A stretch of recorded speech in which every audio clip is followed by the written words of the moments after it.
Hello, and welcome back to the channel. And for today's video, we will be looking at the Masterverse Revelation Skeletor. Obviously custom. The figure is not as involved as the one that I did for the He-Man.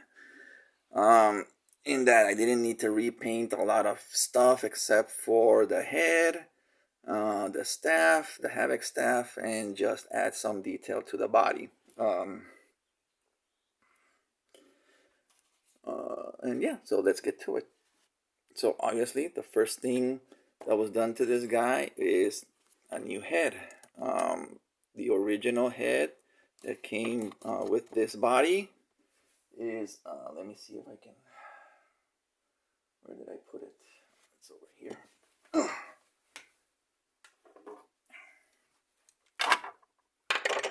So this is the original head right here, which is cool. I mean, I liked it, but it's just too small. It looks even too small for the where I put it on the Origins body. Right, so imagine on a 7-inch figure. So I gave him the head from obviously the Origins. It's not the classic head. This is the new interpretation version, which I kind of like because with the open mouth, you know, it makes him like he's either screaming or angry and angry at He-Man and all of that. So it worked out for what the purpose that I was going for, which is kind of like the Filmation, the cartoon version, right? So again, this was touched on a little bit on a work in progress video that I did where I showed how I repainted the figure, but again, we'll go over it here. When I removed the head and to able to get the paint there on the figure, I had to separate the hood from the face, and it's not glued on. Let me just, there we go. It's not glued on. It's or did I glue it on? I forget. Oh, I think I did. Oh yeah, I did glue it on. Sorry. But again, here's a close-up of the head. So I mixed my own paint to give it that yellowish. It's not bone white, of course. It's like a yellowish color. I mixed yellow with white and a little bit of mint green, and just add a bit of a shadow line across the brim from the hood. But again, with natural lighting and all that, you can get that shadow line on its own, right? And I just ended up painting the mouth, the nose, and the eyes all black, again to match the look from the animation. I did have to repaint the hood to try and match the color from the plastic of the figure. These O-rings is just to keep the head at a higher height to not have it sink so low. Once you pop it in, it wants to go in really low, and it kind of looks weird without a neck. So it also helps to keep the shoulder pads in place a little bit, instead of when you raise the arms or something, they're not floating completely up. They're kind of held in place. Right. And then the other thing that I did was to the Havoc staff. I mentioned this in a previous video. The figure came very floppy, actually, very floppy. So what I ended up doing, and also for some reason, I guess the grip on the hand gets loose over time, and the staff would slide up and down freely. So that's why I added this. This is automotive trim, automotive, what do you call it, pinstriping tape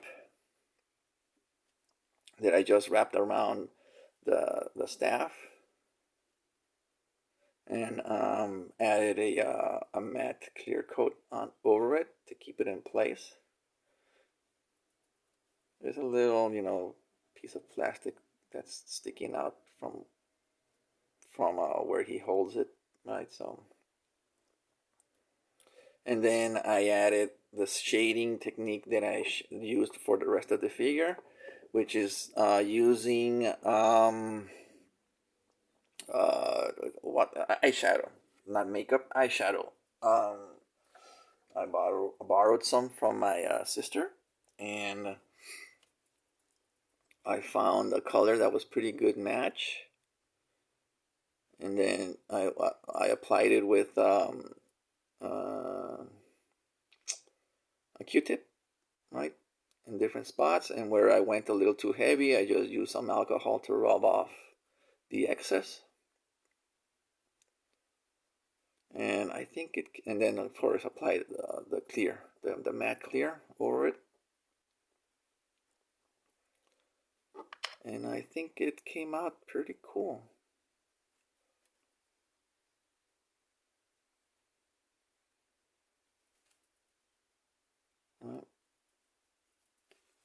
And so yeah, just on the top part, I didn't do anything to the bottom or anything.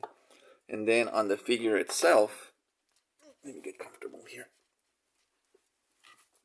On the figure itself, I just did apply the same technique with eyeshadow. So for the staff, I used black, and on the figure, I used like a blue, a dark, a deep blue, like a navy blue, all over the muscle definition of the figure.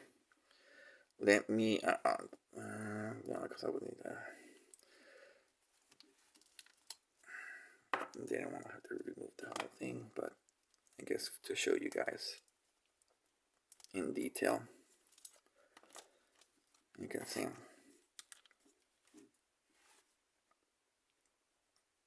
Alright, so I again went in with on the muscle definition parts and just added shadowing to all of those. I didn't need to repaint the skin tone on this guy.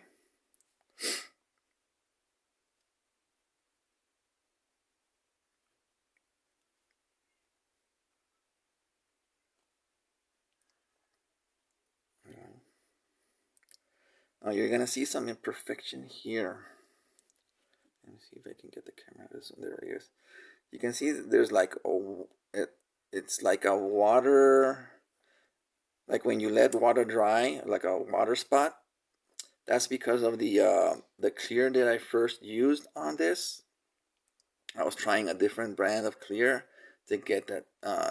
A lot of you guys know that on the He-Man figure, the clear that I use, the duplicolor clear leaves a little too much shine on it, even though it says it's matte. So I tried a different brand, and the nozzle, the spray nozzle, was not working properly. So when I first hit the nozzle to spray it out, it came out really heavy.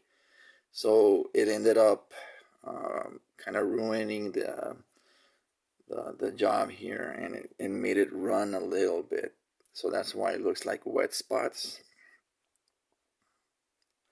And then after that, because I bought two different types of clears, I bought a Krylon and then this other brand. I don't want to say what brand is in public, but because I don't want to trash it. I mean, it works when it works, but it's just the nozzle that didn't work properly. So I then switched to the Krylon, and the Krylon worked perfectly.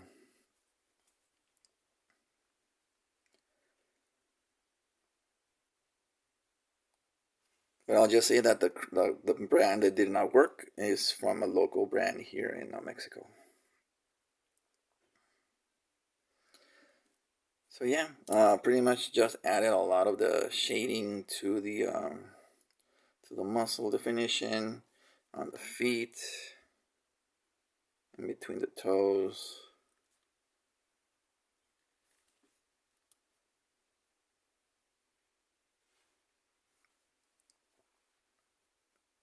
I think I did it on the feet as well, but I did not go over it with the mat, because when I was painting it, of course, I was painting it with the feet on the bottom, and I just never got to the feet.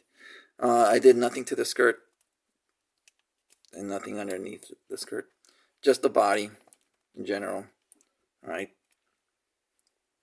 So this custom is not really too involved like the He-Man, because again the skin tone was just fine as it is, and I just needed to redo the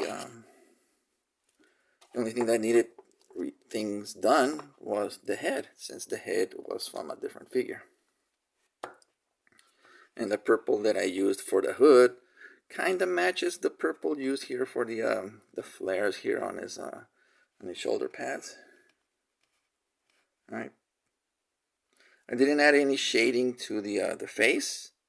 It kind of looks more, I don't know, I want to say like ghostly at the same time, even though Skeletor isn't a ghost. But I'm saying it gives that like more ominous. Oh, I don't know.